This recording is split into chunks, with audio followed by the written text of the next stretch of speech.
the digestion and absorption of carbohydrates, proteins, and fats are essential for maintaining overall health. These processes involve intricate biochemical interactions and cellular mechanisms within the gastrointestinal tract. Understanding these processes provides insight into various metabolic disorders and informs clinical strategies for managing related conditions.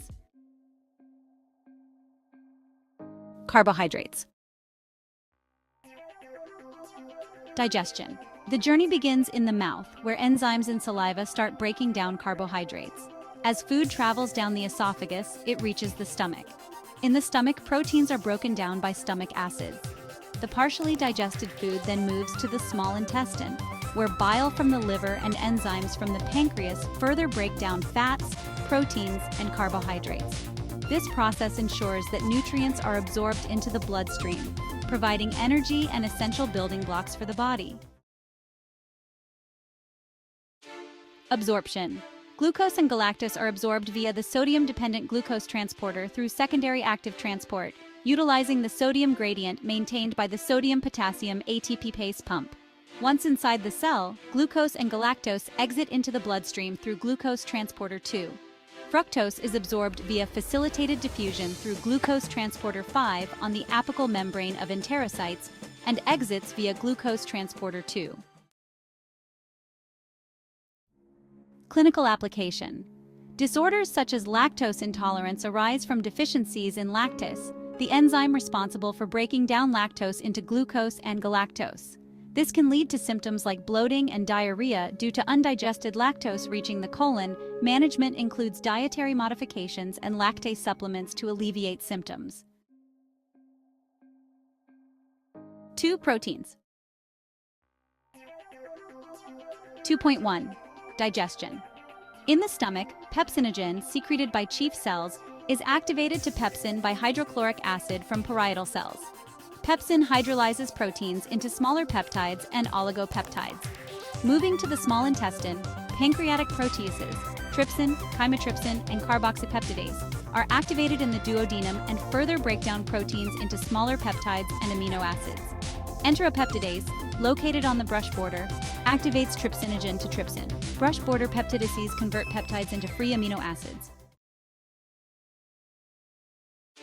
Absorption.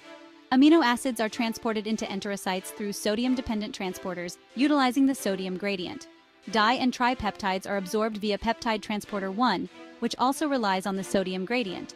Inside the enterocyte, these peptides are hydrolyzed into amino acids and then transported out via amino acid transporters. Clinical application. Conditions such as celiac disease can damage the intestinal lining, impairing the digestion and absorption of proteins.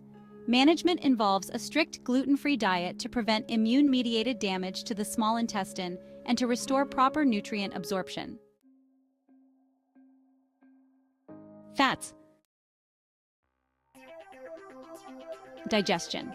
In the mouth, lingual lipase begins the digestion of triglycerides into diglycerides and free fatty acids.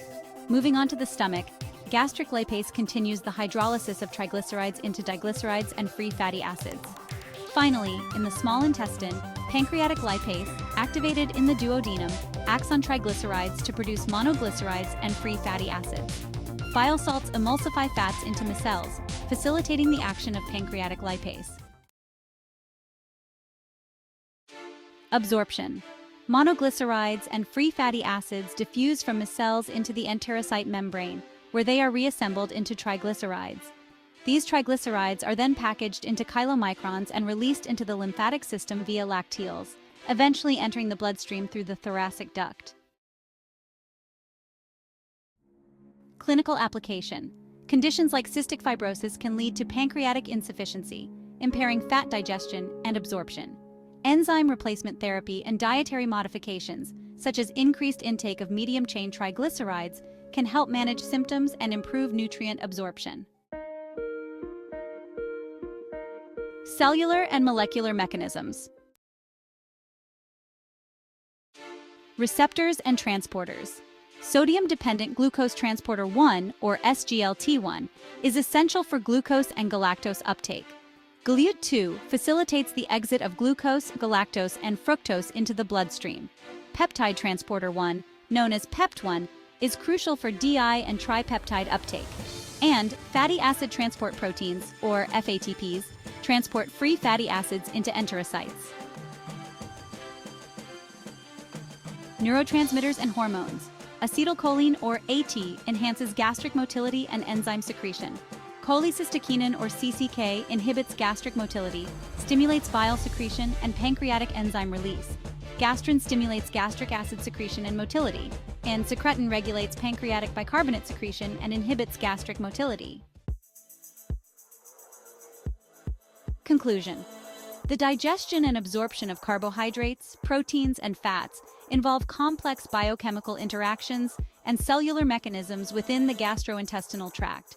Understanding these processes, along with the clinical implications of their dysfunction, is essential for effective management of various gastrointestinal disorders and ensuring optimal nutrient absorption.